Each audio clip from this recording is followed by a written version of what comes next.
Bonjour à tous et bienvenue dans cette nouvelle vidéo. Aujourd'hui, nous allons voir ensemble 10 habitudes canadiennes à adopter de toute urgence. En tout cas, si vous habitez au Canada. Alors en fait, le sujet d'aujourd'hui m'a été inspiré par une question que j'avais reçue sur Instagram qui me demandait quelles étaient les habitudes canadiennes que j'avais adoptées. Après réflexion, je trouvais que cette question méritait une vidéo à elle seule. Donc voilà pourquoi on parle de ça aujourd'hui.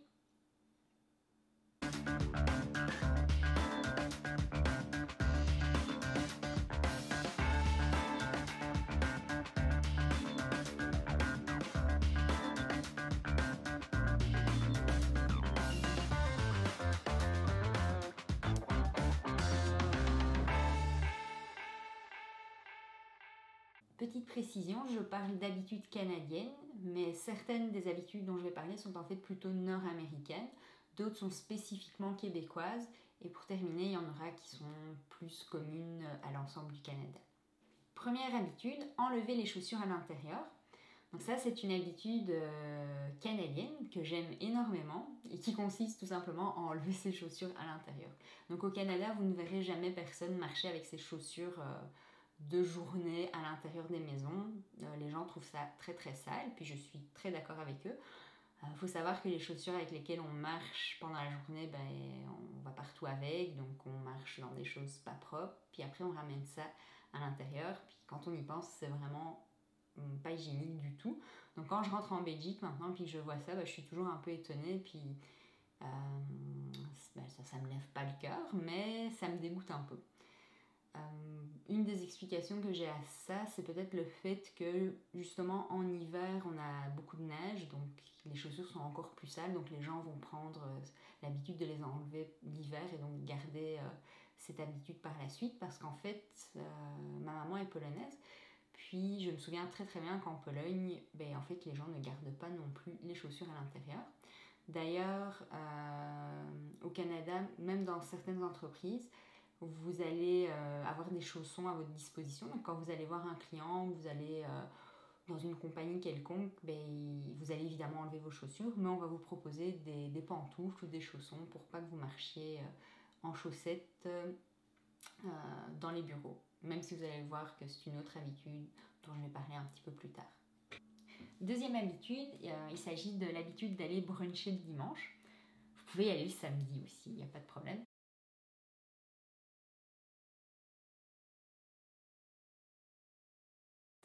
C'est une habitude assez répandue au Canada. Les gens vont bruncher le dimanche soit en famille, soit avec des amis, souvent avant d'aller faire les courses ou de commencer leur journée ou quoi que ce soit. J'aime beaucoup cette habitude parce qu'évidemment ça vous permet de manger des déjeuners. Puis petite précision, moi je suis belge donc je dis déjeuner, puis au Québec on dit déjeuner, mais pour les Français évidemment je veux parler du petit déjeuner, pas du lunch. L'avantage de ça en fait c'est que ça permet de pouvoir manger sucré ou salé ou de faire un mélange des deux, de manger un peu plus copieusement le matin et donc de tenir parfois sans manger le midi puis remanger juste le soir. C'est toujours très très convivial comme ambiance, que ce soit avec des amis ou avec de la famille. C'est évidemment moins cher que d'aller au restaurant le soir. Et aussi, ça a un autre avantage, en fait, ça permet de faire d'autres choses dans la journée. Parce que si vous voyez vos amis pour dîner le midi ou aller souper avec eux, forcément, après, soit votre journée est déjà bien entamée ou votre soirée.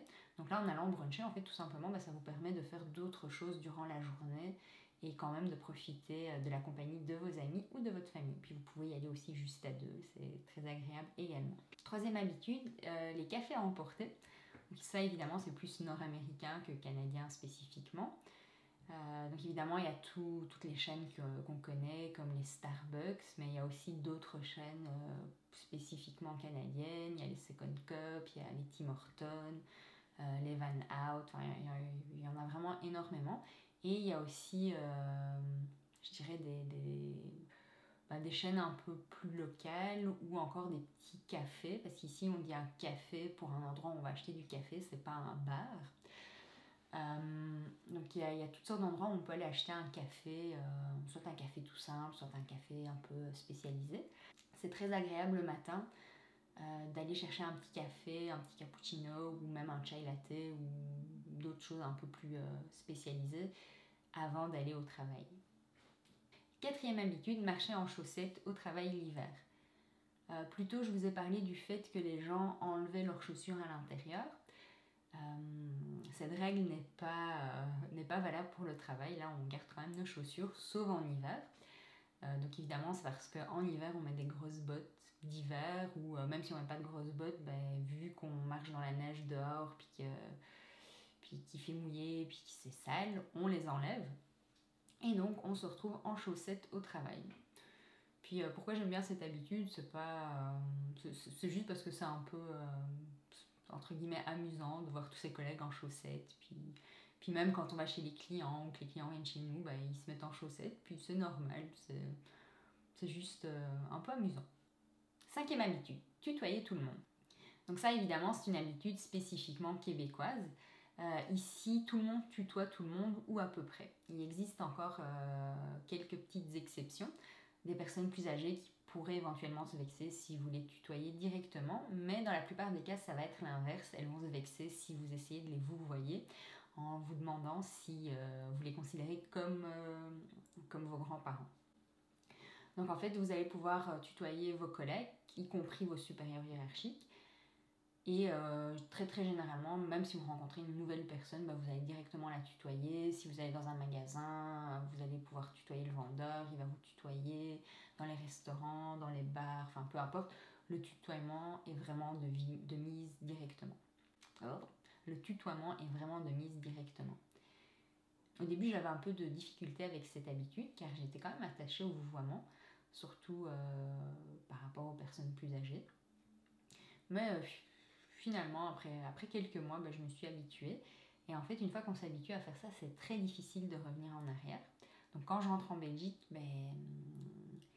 j'ai vraiment tendance à tutoyer tout le monde, même si je rencontre la personne pour une première fois puis qu'elle est plus âgée. Donc parfois, ça peut être mal vu, mais enfin bon, c'est une habitude que j'ai ici. Puis heureusement, la plupart des gens que je rencontre en Belgique savent que j'habite au Canada, donc ils me pardonnent ça. J'aime beaucoup cette habitude parce qu'en fait, ça permet d'effacer les barrières entre les gens. Directement, ça met tout le monde sur le même pied d'égalité. Donc, c'est beaucoup plus facile pour établir des relations de confiance avec ses collègues, avec les personnes qu'on rencontre, parce qu'il y a tout de suite cette petite proximité qui se crée, qui est parfois plus compliquée à créer en Europe. Alors, sixième habitude, les spas l'hiver.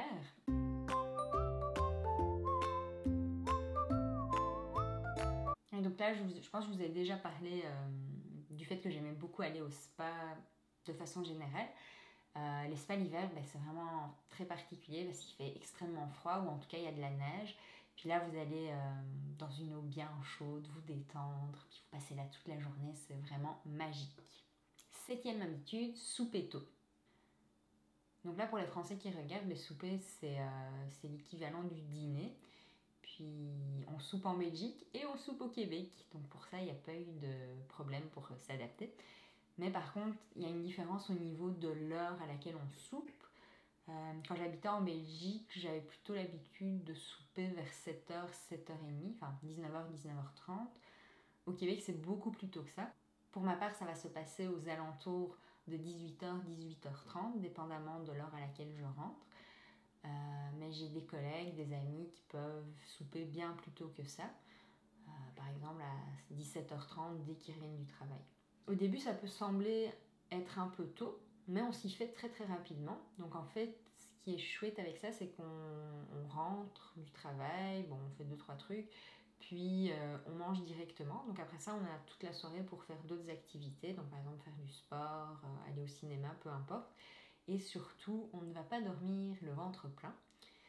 Car je ne sais pas pour vous, mais moi j'ai beaucoup de mal à m'endormir si je viens tout juste de manger. Donc très très bonne habitude canadienne à adopter de toute urgence. Huitième habitude, partir dans le sud l'hiver. Alors pour moi, dans le temps, partir dans le sud, donc quand j'habitais en Belgique, ça voulait dire aller dans le sud de la France, en gros. Ici, partir dans le sud, c'est pas ça, c'est aller à Cuba, au Mexique, en Floride, bref, dans un pays chaud. Puis en fait, beaucoup de Canadiens font ça pour couper l'hiver. La toute première année où on est arrivé au Canada, on l'a pas fait, mais très très vite on a pris le pli. Donc en fait, on essaie de partir soit en décembre ou aux alentours de mars. En fait, le mieux c'est d'y aller aux alentours de mars parce que au mois de mars, vous commencez à être vraiment tanné de l'hiver. Donc là, ça vous permet d'aller vous réchauffer au soleil, puis de faire une vraie coupure dans l'hiver qui parfois peut être un peu trop long. 9e habitude, manger dans une halte bouffe. Donc qu'est-ce qu'une halte bouffe? C'est en fait un endroit qui se trouve dans une galerie commerçante où vous allez retrouver plusieurs petits, pas restaurants, mais plutôt des chaînes de nourriture. Vous retrouvez à peu près les mêmes choses partout. Donc vous allez souvent avoir un McDo, un sushi shop ou quelque chose comme ça, la nourriture asiatique, de la nourriture mexicaine. Et donc vous avez des tables au milieu, puis si vous allez en groupe, chacun peut aller chercher ce qu'il veut, puis tout le monde mange ensemble. Je pense qu'en Europe, en Belgique, il n'y en a pas tellement dans les galeries commerciales, en tout cas de ce que je me souviens. Dans certains pays, il y en a, je sais bien qu'en Pologne, il y en avait, mais pas dans toutes les galeries. Ici, c'est vraiment, dès que vous avez une galerie commerciale, vous allez avoir une halte bouffe quelque part. Alors, la 10e habitude, en fait, c'est plusieurs habitudes qui sont un peu spécifiques à l'hiver, parce que là, on est en plein mois de janvier, donc évidemment, l'hiver est une grande source d'inspiration. Donc là, je vais vous parler de deux choses. Je vais vous parler d'une part encore de nourriture et d'autre part du déneigement l'hiver. Donc pour la nourriture, je vais vous parler de quelque chose de très spécifique à la ville de Québec. Au mois de janvier, il y a une chaîne de fast-food qui s'appelle Ashton qui vend de la poutine, qui est d'ailleurs très bonne. Et en fait, pendant tout le mois de janvier, vous avez une réduction sur votre poutine en fonction des degrés sous les zéros. Donc c'est minimum moins 10% pendant tout le mois de janvier. Mais par exemple, s'il fait moins 20, vous allez avoir moins 20% sur votre poutine. S'il fait moins 30, vous allez avoir moins 30. Donc quelque part, on est très content qu'il fasse froid parce que c'est l'occasion d'aller manger une bonne poutine chez Ashton. L'autre habitude qui est très spécifique là au Canada. C'est bien connu. Les gens de Québec ont une savoureuse raison d'aimer l'hiver. Car chez Ashton en janvier, c'est le rabais météo. Plus il fait froid, plus il y a de rabais sur la poutine. Régalez-vous avec la fameuse poutine Ashton. Des frites croustillantes, du fromage frais livré chaque jour et une onctueuse sauce maison. Tous les jours de janvier, surveillez la météo. N'oubliez pas, plus il fait froid, plus il y a de rabais sur la poutine. Allez-y, gâtez-vous. Chez Ashton, juste du frais, juste du vrai. C'est de toujours avoir au minimum un balai à neige dans sa voiture. Alors évidemment, on s'en sert que l'hiver, mais souvent on va le laisser toute l'année. Donc ça, c'est vraiment le minimum. Si vous voulez être vraiment, vraiment bien équipé, vous allez également avoir une pelle à neige. Donc là, comme vous pouvez le voir, la voiture qu'on voit sur l'image, elle a l'air vraiment mal embarquée pour sortir de là. Mais en fait, pas du tout, parce que la personne, elle a sûrement sa petite pelle et son balai à neige. Donc premièrement, elle va déneiger sa voiture et ensuite, elle va se faire un petit passage pour sortir de là. Évidemment, il va neiger plusieurs fois durant l'hiver, puis le matin, vous allez vous lever, votre voiture va être recouverte de neige et il va falloir déneiger tout ça.